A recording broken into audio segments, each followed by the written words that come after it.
A Real Bus está de volta à estrada. Uma volta responsável e controlada, seguindo todo o protocolo de higiene recomendado pelas autoridades de saúde. Uso obrigatório de máscaras, álcool em gel para todos, higienização completa dos ônibus e renovação do ar a cada minuto durante o trajeto. Se o seu destino for João Pessoa, Campina Grande, São João do Cariri, Serra Branca, Sumé, Monteiro, São José dos Cordeiros ou São Sebastião do Umbuzeiro, conte com a gente. Mesmo em tempos desafiadores, o compromisso da Real Bus é com a sua satisfação.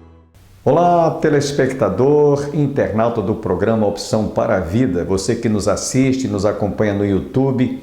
Estamos hoje exatamente aos dias 24, quarta-feira, 24 de fevereiro. E você deve estar lembrado que nós estamos reprisando o que foi a nossa 13ª excursão à Terra Santa em 2017. Estamos nos programando para 2022. Aliás, se não fora essa pandemia, nós teríamos ido agora em janeiro de 2021, mas infelizmente a pandemia veio exatamente para tirar e desprogramar esta excursão. Agora nós estamos programando para 2022. Se houver uma vacina produzida com eficácia e o Ministério do Turismo em Israel estiver aberto, aí nós iremos sim. E você poderá fazer a viagem dos seus sonhos. Eu espero que você continue viajando conosco através dessas imagens. E por isso, quando eu digo que é uma igreja bizantina, quer dizer uma igreja de romanos que se converteram ao cristianismo, e eles são as primeiras igrejas a serem construídas porque são a primeira vez na história que é permitido construção de igrejas. As colinas do Golão que a gente está vendo aqui é Israel, e depois dessas colinas, vamos dizer, O outro lado. 40, 60 quilômetros para lá, a nossa esquerda está a Síria. Quer dizer, a gente não está muito longe da fronteira da Síria. Se a gente sobe nas montanhas aqui, a gente consegue, inclusive, ver a Síria. E é impressionante ver como de um lado da fronteira, literalmente o mundo está desabando. Há uma guerra civil. Nessa montanha é o Monte Tabor. Ontem também vimos ele de longe. Hoje também estamos vendo ele na passagem. Lá em cima a gente está vendo aquele edifício. É a Igreja da Transfiguração, onde Jesus ele vai se transfigurar e mostrar o seu lado divino na presença de alguns dos seus apóstolos, Elias e Moisés.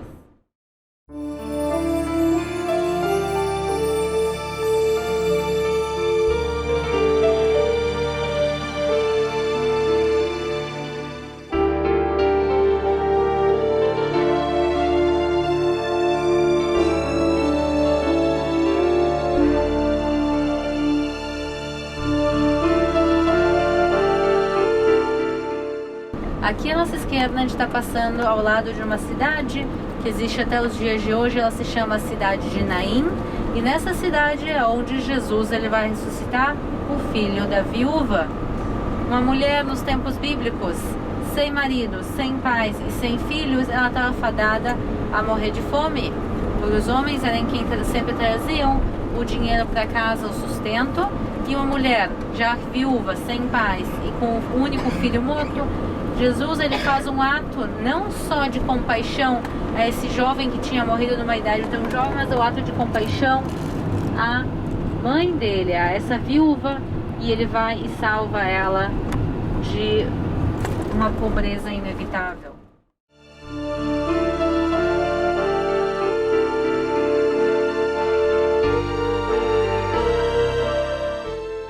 Bem-vindos à cidade de Nazaré. Nós estamos agora entrando em Nazaré. E nós vamos começar, antes de ir...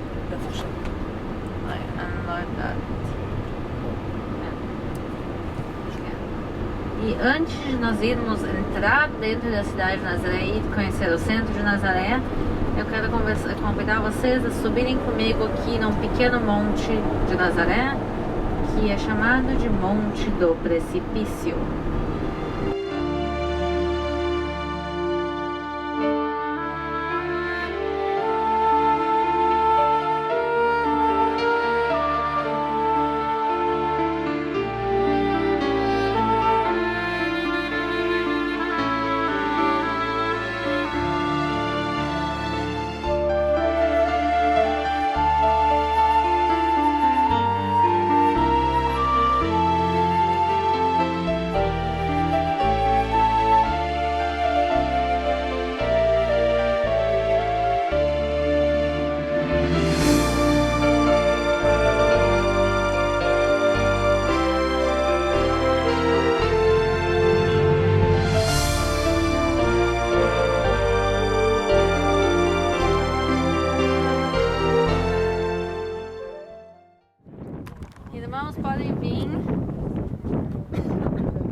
Eu só quero em poucas palavras falar sobre esse lugar antes que eles comecem a cantar. A gente está vendo aqui ao nosso lado uma grande cidade. Essa cidade aqui é a cidade de Nazaré. Ela era um pequeno vilarejo nos tempos de Jesus e hoje em dia ela se transformou na maior e mais importante cidade da Galileia.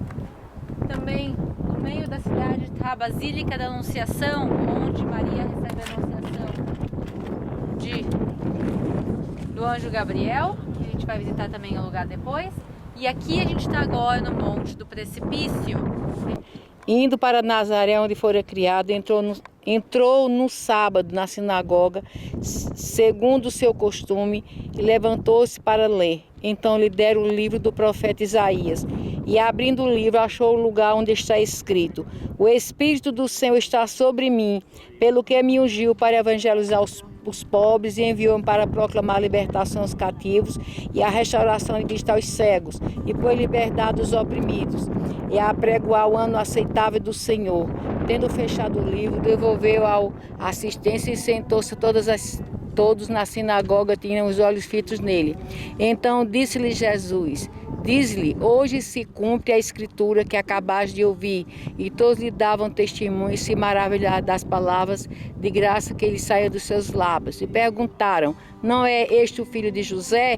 Disse-lhe Jesus: sem dúvida, citar-me-eis este provérbio: médico, cura-te a ti mesmo, e tudo o que ouvimos ter-se-á dado em Cafarnaum, faz-o também aqui na tua terra. E prosseguiu: de fato, vos afirmo que nenhum profeta é bem-sucedido na sua própria terra. Na verdade, vos digo que muitas viúvas em Israel, no tempo de Elias, quando o céu se fechou por 3 anos e 6 meses, reinando grande fome por toda a terra, nenhuma delas foi a Elias enviado, senão a uma viúva de Serepta de Sidom. Havia também muitos leprosos em Israel nos dias do profeta Eliseu, e nenhum deles foi purificado, senão Naamã, o sírio. Todas as sinagogas, ouvindo estas coisas, se encheram de ira, e levantando-se expulsaram da cidade, e levaram até o cimo do monte, sobre o qual estava edificada, para lá, e o precipitaram abaixo. Jesus, porém, passado por eles, retirou-se. Jesus havia deixado Nazaré, uma sinagoga, onde havia lido tudo aquilo que estava escrito no capítulo 61 do livro do profeta Isaías, a respeito do seu ministério. O Espírito do Senhor está sobre mim, pelo que me ungiu para enviar, libertar os cativos, libertar os oprimidos, dar vista aos cegos, enfim, a obra para a qual Jesus viera ao mundo.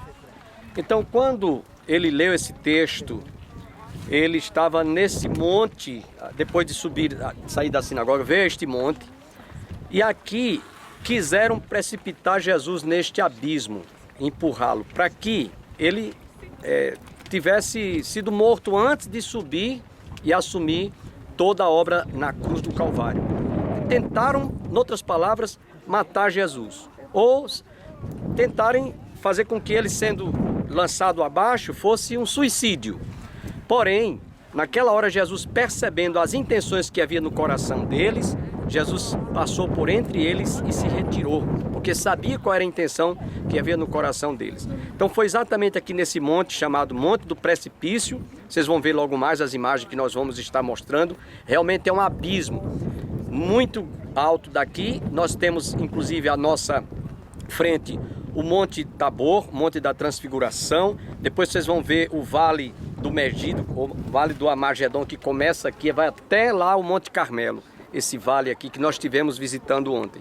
Então esse lugar, à nossa direita, à nossa esquerda, nós temos a cidade de Nazaré, onde vamos também ter a oportunidade de conhecer a carpintaria, né, onde José, pai de Jesus, trabalhava e ele o auxiliava quando adolescente como carpinteiro.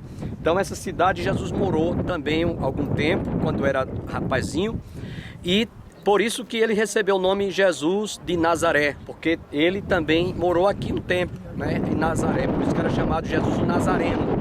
Portanto, vocês estão exatamente no local onde está escrito no livro do Evangelho de São Lucas, que Jandir leu, capítulo 4, verso 16 em diante, onde termina dizendo: o local foi exatamente esse, não tem como ser outro, porque só tem esse lugar aqui, que realmente é um precipício, como vocês podem ver através destas imagens.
nós vamos agora seguir aqui em Nazaré. Nós vamos até o local que se chama Basílica da Anunciação. A gente vai lá conhecer o local onde Maria teve a anunciação, que ela fica grávida e dá luz a Jesus. E a gente também vai conhecer a carpintaria de São José e também o local que era a casa onde Jesus cresceu. E nos minutos nós estaremos chegando lá. São israelenses, eles têm a cidadania israelense. Agora, como no Brasil a gente tem, todo mundo é brasileiro e tem diferentes religiões, aqui em Israel é a mesma coisa. Aqui em Nazaré, eles são israelenses, metade da cidade é de cristãos, metade da cidade são muçulmanos. Eles são árabes muçulmanos de nacionalidade israelense, eles votam, eles participam da política, eles estão no parlamento de Israel. Um dos maiores partidos do parlamento de Israel é um partido que chama Reshima Meuchedet, que é um partido de árabes israelenses. תסתכל לשמאל שלך, אתה רואה כיפה ענקית? Eles votam, eles são votados. Como os muçulmanos também no Brasil, apesar de ter poucos, eles têm direitos plenos. Como também cristãos, como católicos, todos têm direito. Israel é um país democrático e todos têm direitos iguais, como o Brasil também é um país democrático e todos têm direitos iguais.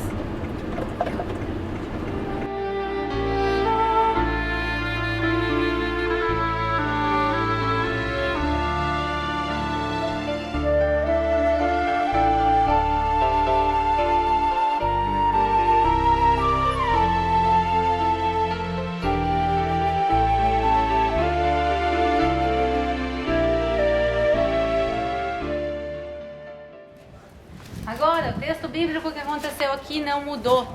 Desde então eu quero agora convidar a irmã Cícera para vir fazer a leitura.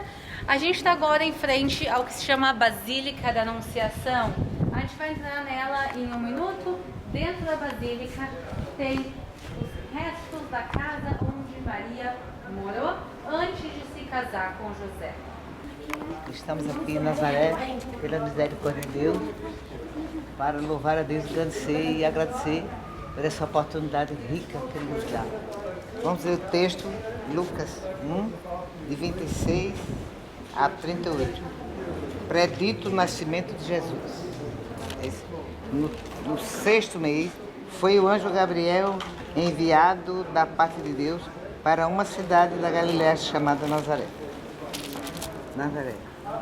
Há uma virgem desposada com certo homem da casa de Davi, cujo nome era José. A virgem chamava-se Maria. E entrando o anjo aonde ela estava, disse: Alegra-te, muito favorecida, o Senhor é contigo. Vamos ler o versículo 29. Ela, porém, ao ouvir esta palavra, perturbou-se muito e pôs-se a pensar no que significava esta saudação. Mas o anjo lhe disse: Maria, não temas, porque achaste graça diante de Deus. Eis que conceberás e darás um filho, a quem chamarás pelo nome de Jesus. Este será grande e será chamado Filho do Altíssimo. Deus, o Senhor, lhe dará o nome de Davi, seu pai.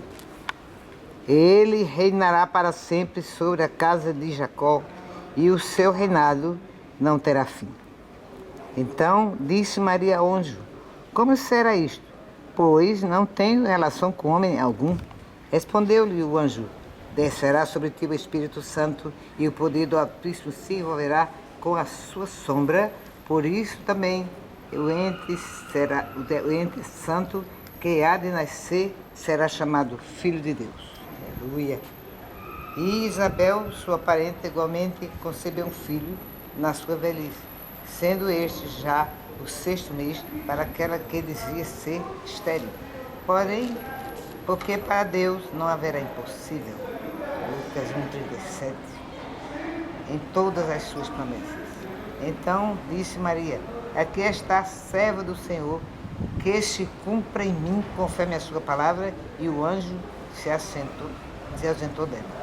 Meu Deus, meu Pai, meu Criador, te louvo, Senhor, te agradeço por estar aqui, Senhor, neste lugar, te louvando, te agradecendo, te bendizendo. Ó Senhor, por tão grata, Senhor, porque está aqui, Senhor, o lugar onde a tua serva Maria, Senhor, foi concebida em teu Filho Jesus, para nos salvar, para nos dar certeza da nossa salvação. Que privilégio, Senhor, de estarmos aqui, Senhor, te louvando, te agradecendo. Também por outros lugares que passamos, Senhor, que foi tudo que Jesus esteve. Ó, te agradecemos por tudo, em nome de Jesus, teu Filho, agora e sempre. Amém. Amém. Então, pessoal, nós estamos no local da Anunciação e também, na realidade, o local da encarnação. Se a gente olhar na entrada da igreja, está escrito Verbum caro factum est et habitat nobis, que quer dizer o verbo se fez carne e habitou entre nós. Exatamente. É isso que é a importância desse local, onde Deus se envia em forma de carne, em forma de um homem, para habitar entre nós, para habitar esses 33 anos entre nós.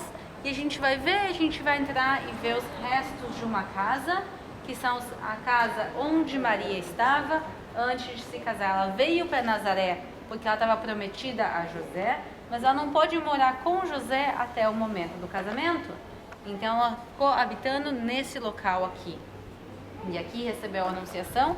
E além de ver a casa, eu quero que vocês vejam os vitrais.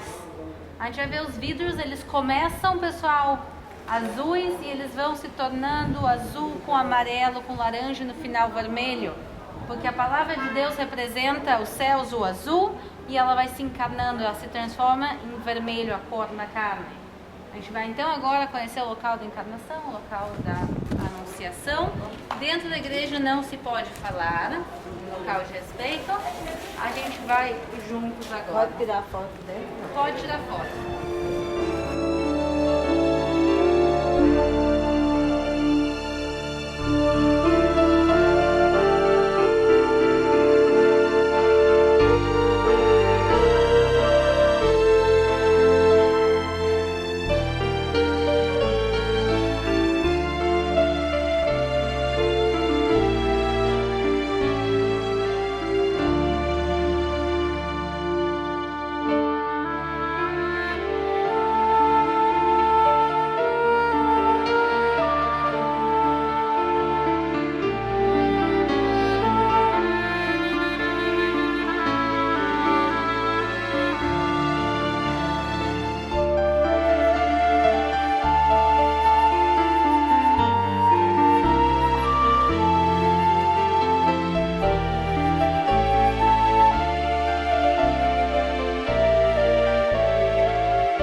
Pessoal, nós estamos agora ao lado de um amigo nosso.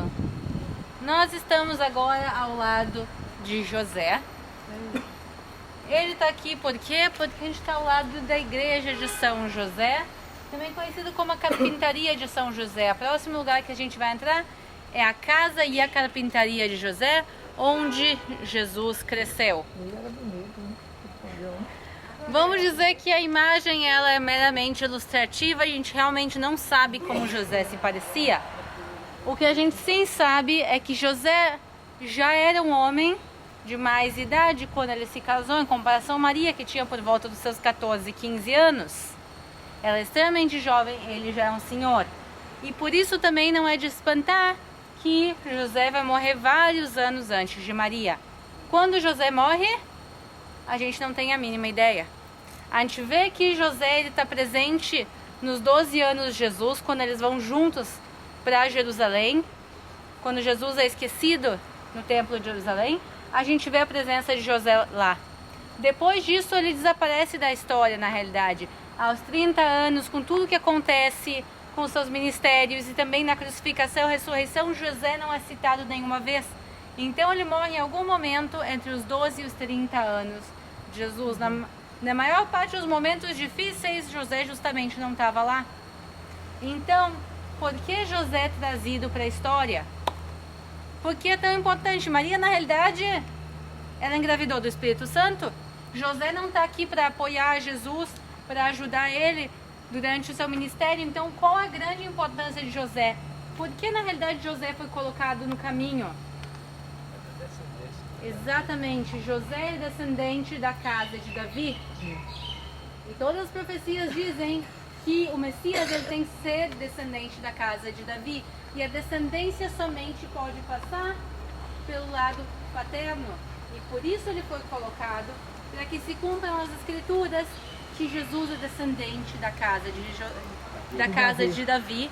Porque é descendente através de José. Isso é muito, muito importante para se completar as escrituras. Inclusive, se a gente abrir a Bíblia, primeira linha da Bíblia, Mateus, capítulo 1, versículo 1, este é o livro de Jesus Cristo, filho de Davi. E em seguida vem toda a genealogia. Pessoal, a Bíblia não começa com os milagres, a Bíblia não começa o Novo Testamento com milagres, com grandes feitos, com afirmação. Não. A primeira coisa é essa pessoa, ou Jesus, muito mais do que uma pessoa, ele é, primeiro, Jesus Cristo. Cristo, em grego, quer dizer Messias. Então, a primeira linha da Bíblia diz Jesus, essa história é sobre Jesus, o Messias, filho de Davi. E a partir de agora, a genealogia para provar a primeira linha, e só assim a história vai começar. Depois vai contar da anunciação e do nascimento em Belém, e depois dos 12 anos, e depois somente lá no final dos evangelhos cada vez vai aparecer o ministério. O mais importante é a primeira frase, e por isso José está aqui na história.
Acredito que você foi profundamente abençoado.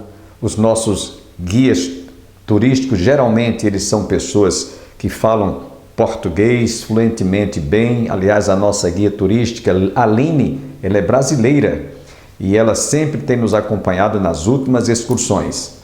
Então, se programe para viajar conosco em 2022, caso tenha sido já resolvido este problema, essa vacina seja produzida com eficácia, como eu tenho dito, e o Ministério do Turismo em Israel estejam com as suas portas abertas. Que todos fiquem com Deus e até o nosso próximo programa, se Ele assim nos permitir.